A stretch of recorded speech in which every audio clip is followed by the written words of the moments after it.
बिस्मिल्लाहिर्रहमानिर्रहीम अस्सलाम वालेकुम। और बहुत सारे काम जो कि गार्डन में होते हैं और बहुत सारे प्लांट्स, ख़ास तौर पर सुकुलेंट प्लांट्स जो कि मॉनसून में और बहुत बारिशों में ये थोड़ा-सा अपनी रूट्स छोड़ देते हैं। और बाज़-औक़ात बहुत ज़्यादा जो बहुत अरसे से एक ही पॉट में लगे हुए और एक ही सॉइल में, और फिर ये उसमें रहना पसंद नहीं करते हैं। और इसमें 3 इयर्स हो चुके होंगे इस पॉट में, तो अब इसकी हम सॉइल भी चेंज करेंगे और इसमें कुछ फर्टिलाइज़र भी डालेंगे।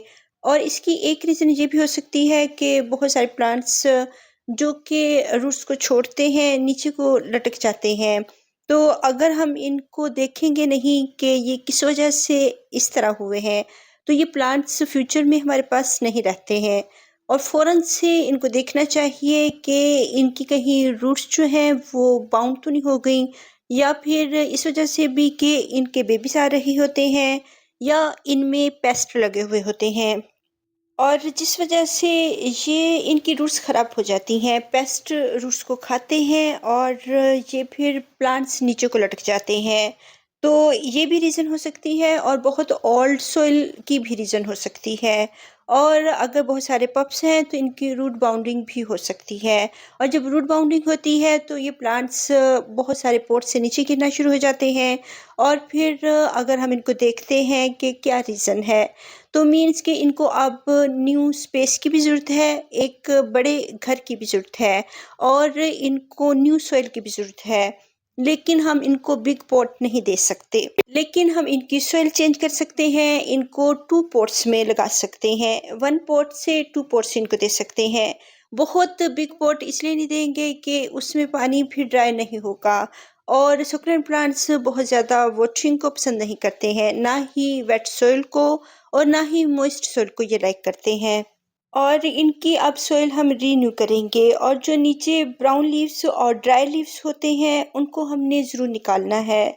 इनमें बाज़-औक़ात स्पाइडर माइट्स और मिलीबग्स छुप के रहते हैं, और हमें पता भी नहीं होता कि इनके अंदर वो छुपे हुए हैं।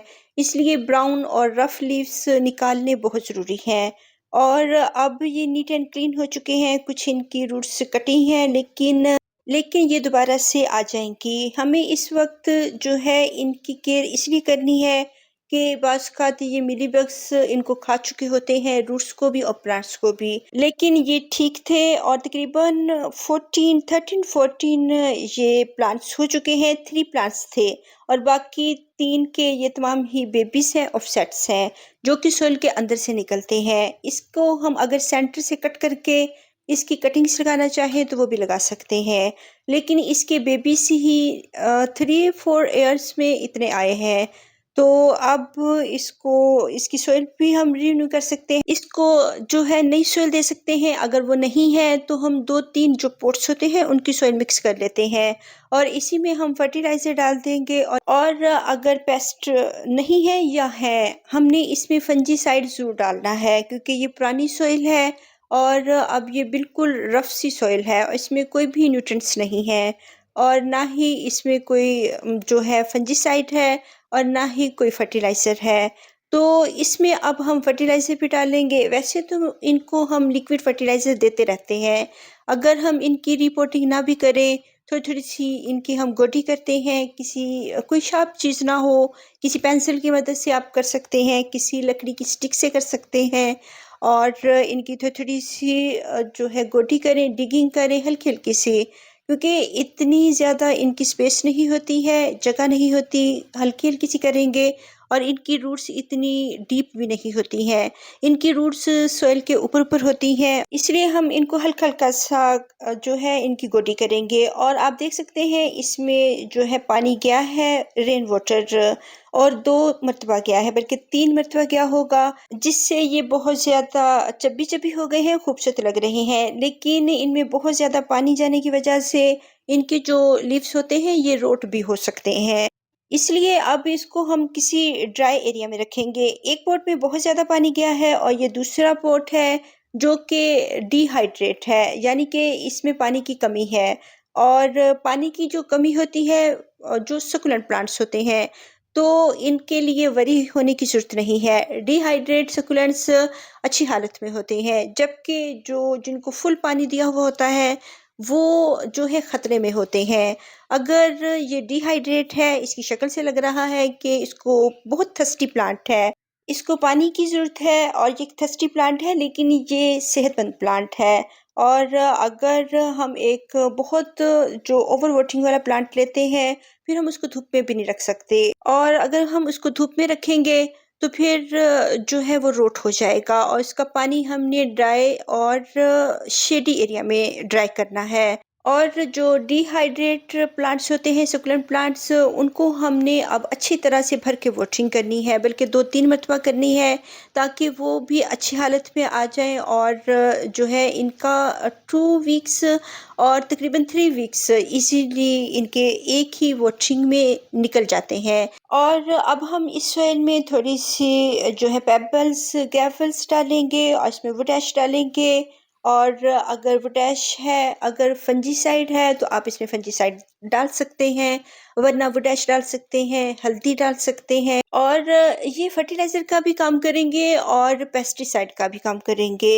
तो मज़ीद कोई भी फर्टिलाइज़र अभी ऐड करने की ज़रूरत नहीं है। और जब अच्छी तरह से नवंबर का मंथ आएगा और सर्दी आएगी, फिर हम इसको लीफ कंपोस्ट, वर्मी कंपोस्ट कोई भी इसकी सॉइल में ऐड कर सकते हैं। और गोबर की खाद का हम लिक्विड फर्टिलाइज़र दे सकते हैं, क्योंकि लिक्विड फर्टिलाइज़र जो होता है वो पेस्टिसाइड भी होता है और उससे पेस्ट भी नहीं लगते हैं, और बहुत सर्दी में ये थोड़े से वार्म भी हो जाते हैं। और फर्टिलाइज़र, पेस्टिसाइड एक ही टाइम में सब कुछ इनको मिल जाता है, और इनको बहुत ज़्यादा खादों की ज़रूरत नहीं होती, ना ही ये लाइक करते हैं। होवर्थिया निग्रा एक खूबसूरत वैरायटी है होवर्थिया की, और ये बहुत स्लो ग्रोइंग प्लांट है और बहुत स्लो बढ़ने वाला प्लांट है। और 1 एंड हाफ और 2 इयर्स में इसके बेबीज़ आने स्टार्ट हो जाते हैं।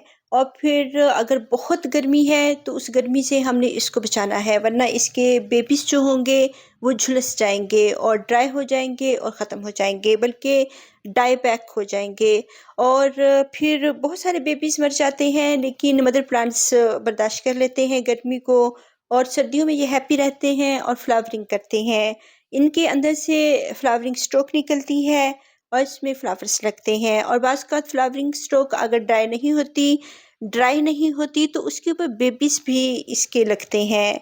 तो इस तरह से हमें ना सिर्फ़ इनके वैसे ही बेबीज़ मिलते हैं सॉइल के अंदर से, बल्कि इनके जो फ्लावरिंग स्टोक होती है उसपे भी बाज़-औक़ात बेबीज़ लग जाते हैं।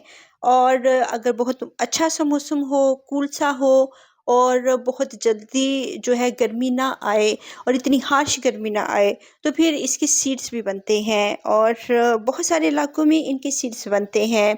जो बहुत गर्मियाँ होती हैं, वो ये लाइक नहीं करते हैं। 48 टेम्परेचर बहुत ज़्यादा हाई टेम्परेचर होता है, और ये कूल एरिया का प्लांट है। और इनमें शुक्र है कि कोई भी मिलीबग्स या कोई भी स्पाइडर माइट नहीं लगे हुए।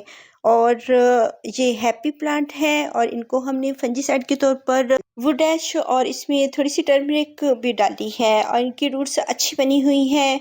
और इनको जो रूट्स हैं सॉइल के अंदर लगाएँगे, और प्लांट को हम जो है थोड़ा-सा इसका पार्ट सॉइल के अंदर होना चाहिए, वरना ये बाहर को लटकते फिरते हैं। और अब हमने इनको अच्छी तरह से वाटरिंग करनी है, क्योंकि बहुत थर्स्टी प्लांट्स हैं। और फिर हमने इनको 2-3 दिन वाटरिंग करनी है, और फिर 3 वीक्स और 4 वीक्स के लिए इसको छोड़ देना है। और बरसात के मौसम में और सर्दियों में तो 4 वीक्स के बाद हम इनको वाटरिंग करते हैं, लेकिन गर्मियों में 2-3 वीक्स के बाद इसको वाटरिंग कर देते हैं। और अगर हम इसको बार-बार वाटरिंग करेंगे तो फिर ये रोट होके ख़राब हो सकते हैं। और बहुत गर्मी में इनको हमने गर्मी से बचाना है, ना कि इनकी वाटरिंग ज़्यादा करनी है, क्योंकि ये ड्रॉट टॉलरेंट प्लांट है, गर्मी हो या सर्दी हो, और इन्होंने ड्रॉट टॉलरेंट ही रहना है। अगर हम इनको गर्मियों में बहुत ज़्यादा वाटरिंग करनी शुरू कर देंगे तो फिर ये रोट हो जाएँगे। एक तो ये स्ट्रेस में पहले ही होते हैं कि बहुत गर्मी होती है, और फिर अगर हम ओवर वाटरिंग करनी शुरू कर देंगे तो ये डबल स्ट्रेस में चले जाएँगे। और फिर प्लांट जो स्ट्रेस में ऑलरेडी होते हैं, हम उनको बहुत ज़्यादा वाटरिंग नहीं करते, और ना ही बहुत ज़्यादा इनको फर्टिलाइज़ करते हैं। बल्कि बहुत गर्मी में हम इनको कोई भी फर्टिलाइज़र नहीं देंगे। और ये स्लो ग्रोइंग प्लांट्स हैं, तो स्लो ग्रोइंग प्लांट इन्होंने स्लो ही बढ़ना है। अगर हम बहुत ज़्यादा खादें देनी शुरू कर देंगे तो तब भी ये नहीं बढ़ेंगे जल्दी-जल्दी। इन्होंने देर से ही बढ़ना है, बल्कि ये लेगिश हो जाते हैं, ख़राब हो जाते हैं, तो फिर हमें ज़रूरत नहीं होती है। और अगर सीवीड्स दी जाए तो उससे ये हैप्पी रहते हैं। और सर्दियों के मंथ जो होते हैं 3-4, बस उनमें ही हम हर मंथ के बाद इनको कोई ना कोई फर्टिलाइज़र दे देते हैं। इनको हम फर्टिलाइज़ कर देते हैं हर मंथ में, लिक्विड फॉर्म में हो या सॉलिड हो, लेकिन अच्छी तरह से डिकम्पोज़्ड हुई होनी चाहिए। अगर कच्ची खाद देंगे, कीड़े आएँगे, फंगस लगेगा। और ड्राई सॉइल में कभी भी खाद जो होती है वो नहीं बनती है। अगर हम कच्ची खाद डालेंगे, अगर सॉइल मॉइस्ट नहीं होगी तो वो नहीं बनेगी, तो इस तरह कीड़े आएँगे और प्लांट को ख़राब करेंगे। इसलिए हम सकुलेंट प्लांट्स में कभी भी कच्ची खाद यूज़ नहीं करते हैं। इसमें हमेशा डिकम्पोज़्ड की हुई अच्छी तरह से वो खाद यूज़ करेंगे। और अगर ज़रूरत पड़ती है तो इनको हम इनकी सॉइल चेंज करते हैं और इनको हम 1 पॉट से 2 पॉट्स में रख सकते हैं। और 3-4 इयर्स में मेरे पास सिर्फ़ 3 पॉट्स ही बने हैं। और पहले ईयर में जो बेबीज़, इसके 3 बेबीज़ थे, मुझे पता नहीं था कि इन्होंने ख़त्म हो जाना है बहुत गर्मी में, तो इनको मैंने धूप से नहीं हटाया। और फिर मैंने नेक्स्ट ईयर इनको, जब इनके छोटे-छोटे बेबीज़ आए, तब मैंने इनको शेड एरिया में रख दिया। लेकिन ड्राई एरिया में शेड प्रोवाइड करनी है, ना कि पानी। इनको हमने ठंडी जगह पे रखना है बहुत गर्मियों में। और सुबह की अर्ली मॉर्निंग की थोड़ी-सी धूप हो जाए, क्योंकि धूप में फिर इनको कीड़े नहीं लगते हैं, वो भी इनके लिए बहुत ज़रूरी होती है। लेकिन हार्श धूप नहीं होनी चाहिए। और जब ख़ास तौर पर इसके बेबीज़ आ रहे हों, ये तकरीबन आते हैं मार्च में और अप्रैल में, और मेरे एरिया में बहुत जो है गर्मी होनी शुरू हो जाती है। तो फिर इनको थोड़े से शेडी एरिया में कर दें, कुछ प्लांट्स के पीछे से आती हुई धूप और अर्ली मॉर्निंग की हल्की-सी लाइट में इनको रखें। और अगर वो भी पहले जो 3 बेबीज़ थे वो भी मेरे पास होते तो और ज़्यादा ये प्लांट्स हो जाने थे। लेकिन ऐसे ही है, हर साल ये 3-4, या 1 साल में इसके 5 बेबीज़ भी आए थे। और 1-2 फिर भी बहुत गर्मी में बहुत ज़्यादा केयर करने के बावजूद 1-2 थे, वो बहुत छोटे से थे और वो फिर डाई बैक हो जाते हैं। तो अब हमने इनको अच्छी तरह से वाटरिंग करनी है और बहुत ज़्यादा धूप में अभी नहीं रखेंगे। सर्दियों की धूप में रख सकते हैं, जो कि ठंडी सी धूप होती है, वो भी थोड़ी देर के लिए, ये नहीं कि सारा दिन की धूप में रख दें। और हवर्थिया की ये वो वैरायटी है जो कि धूप को लाइक करती है, वरना मोस्टली जो हवर्थियास होते हैं वो पार्शियल सी लाइट को और शेडी एरिया में रहना पसंद करते हैं। और अब जो मैं वाटरिंग कर रही हूँ, इसमें भी वो डैश मैंने यूज़ की हुई है, इसमें थोड़ी-सी डाली हुई है। आप इस पानी में फंजीसाइड भी डाल सकते हैं और टर्मरिक, हल्दी भी डाल सकते हैं। तो अब जो है इसको अच्छी तरह से भर के वाटरिंग करेंगे, लेकिन जो पहले ही जिसमें बहुत ज़्यादा पानी है, उसको हम वाटरिंग नहीं करेंगे। और अब 7th ऑफ सितंबर है, तो इनका मौसम शुरू हो चुका है सर्दियों का। लेकिन अभी तक बारिशें हो रही हैं, तो इनको बारिशों से बचाना है। अल्लाह हाफ़िज़।